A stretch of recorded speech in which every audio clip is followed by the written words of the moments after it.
My name's Rico Jack. I'm the founder and co-director of Dynamix. We're a social enterprise based in Gateshead. My name is Rosa Sturak-McCreary. I'm a director of Dynamix Extreme. We primarily do wheeled sports, circus training, trampolines.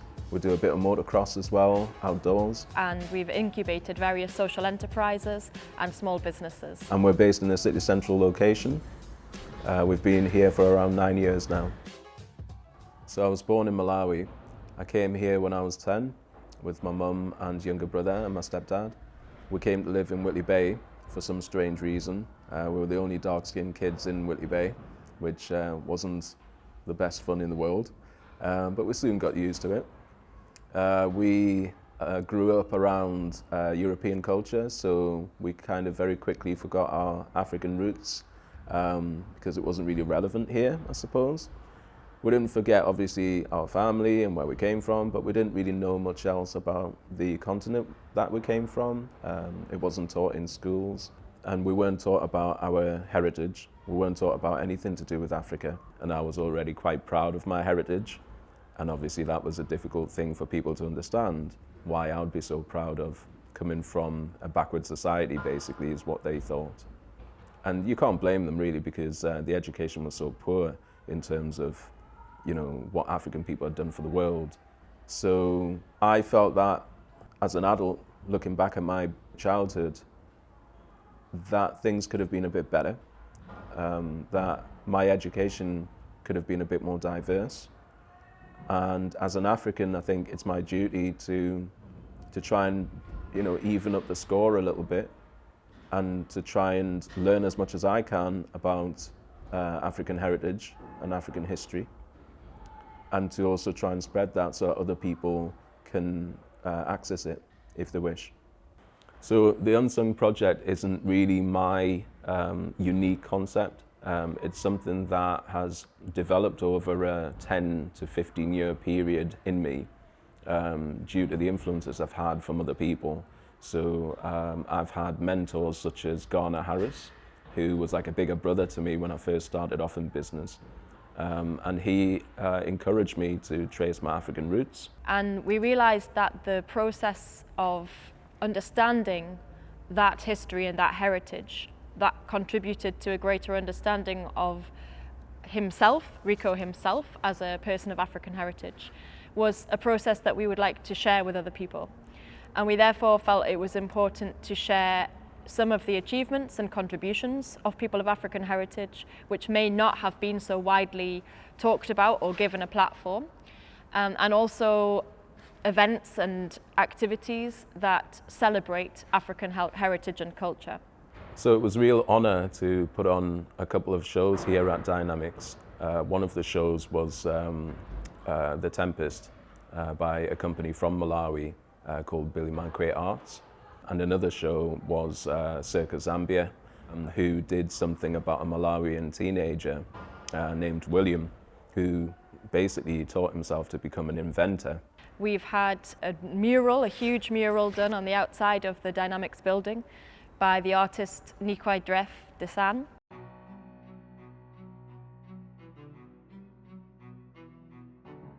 The mural that we commissioned Dref to do was because I'd bumped into him in London when I was studying an African history course at the Black Cultural Archives.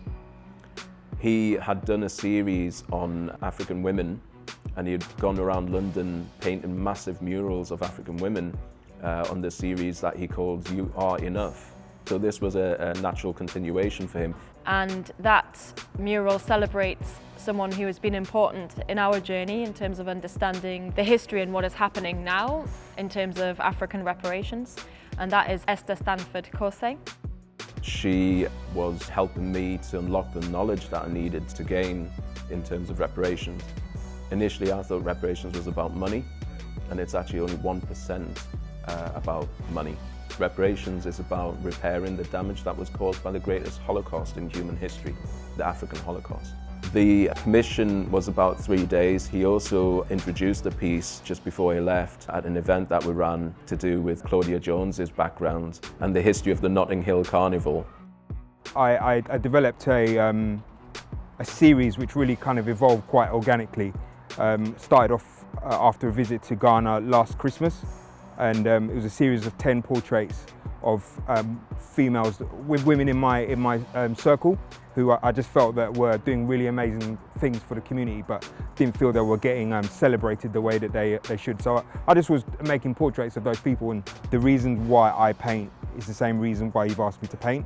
And it's, you know, it's about celebrating people who are doing great things for the community.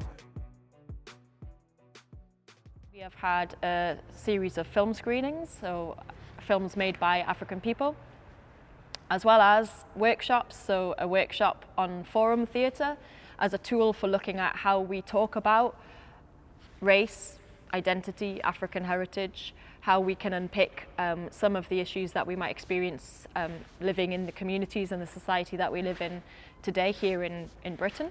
We have had a workshop with Hip Hop Shakespeare Company, Akala's company.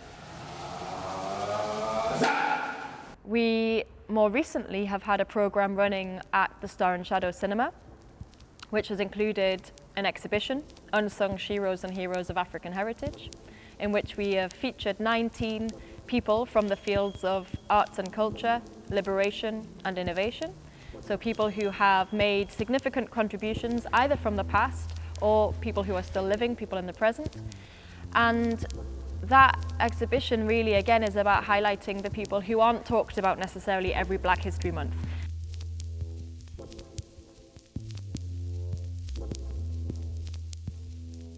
I think it's incredible. I didn't know these things about Africa in terms of the women, because I always thought that Africa was quite a patriarchal society, and then reading that there was female head of state in the 19th century, which is incredible. And I had no idea about the Ashanti warriors, so that's incredible to learn about that sort of that history that we never knew about. You know, no one talked about women being in power in the 19th century. And there's quite a nice piece in the entrance which talks to you about different language that you can use and different words that you can adopt and different terminology that is more respectful and less oppressive. Sheroes, who I'm really inspired by, are Claudia Jones, who was a communist, a trade unionist and a community activist, and she actually founded the Notting Hill Carnival. We had a visit from Chillingham Road School. They came to see the Unsung exhibition at the Star and Shadow Cinema. They taught me a lot and the rest of us a lot about how much young people really do need to learn about African heritage. It's absolutely everywhere. Racism is about power and it's about privilege, all right? The power is the main thing. If you don't have any power and you call someone a name, what are they going to do to you? What are they going to say? If you don't have any power and you call someone a name, what are they going to say? Well, they're going to say, well, like, they're going to say, well, you're ridiculous, you've got no power, I've got so much power. Exactly. You could get sent to prison for that and you can't do anything about it. And that's racism. When you've got no power to fight back and someone's calling you names, but if you call them names based on the same thing, it doesn't really hurt them. Okay, so it's an imbalance of power. The children were really excited and shocked to find out that the person who invented GPS, for example, was a woman of African heritage. We had an event which was a closing party for the whole month of activities, and that featured a number of young artists of African heritage. So we had DG Solanke, originally from Nigeria, but a singer-songwriter based here in the Northeast.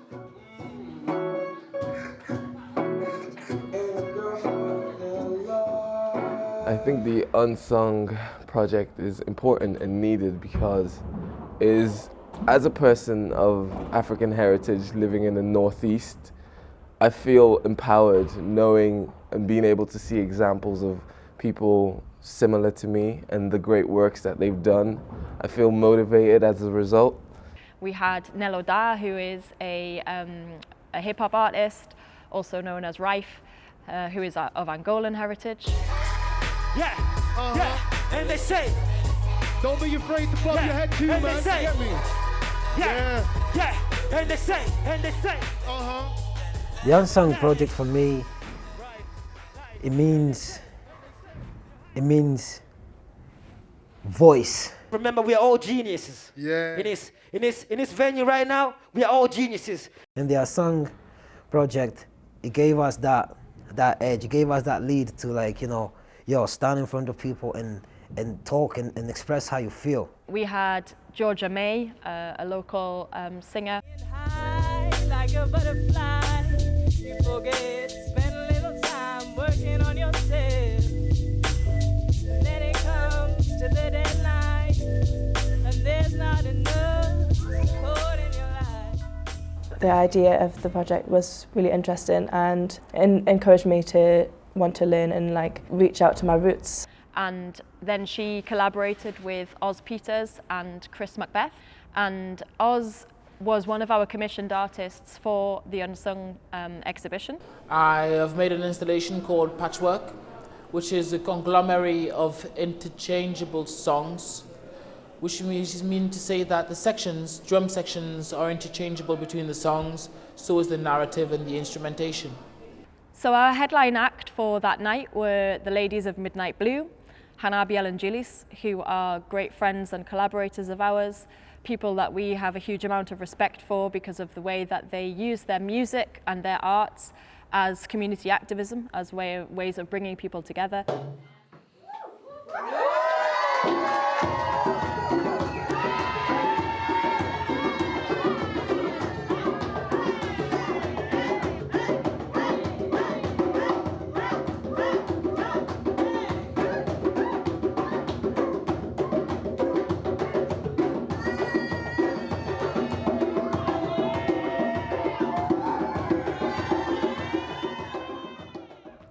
I'd like to thank everyone who's been involved in the project. Being a director of Dynamix has enabled me to have the confidence to go forward and to attempt a project like this.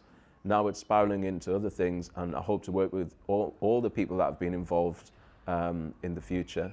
And I hope that they've got something out of it and have learned, you know, quite a lot about themselves as well as about African heritage. So we'd of course like to thank our funder, the Arts Council, and Northern Stage, who've also provided some support for this project. We've worked closely with Attire Projects, and Lalia has put in a huge amount of work to make this all happen, in particular the exhibition. My name is Lalia Guy. I'm the curator for the Unsung program. I run Attire Projects, which is a digital media art practice. I was very happy to participate in this project because I think it's very important to highlight the achievements of people of African heritage. Hanabiel and Gillis, ladies of Midnight Blue, and Harambe Pasadia, and also Ryan at the Calabash Tree, and Nobia, who makes West African food. Fantastic catering for a number of the events, and food is really an important aspect that we'd like to celebrate. And all of the people who have contributed to making this whole project happen. Our venue for the second part of the festival, the Star and Shadow Cinema, has also been a massive support, and all of their volunteers, we really appreciate their contributions as well.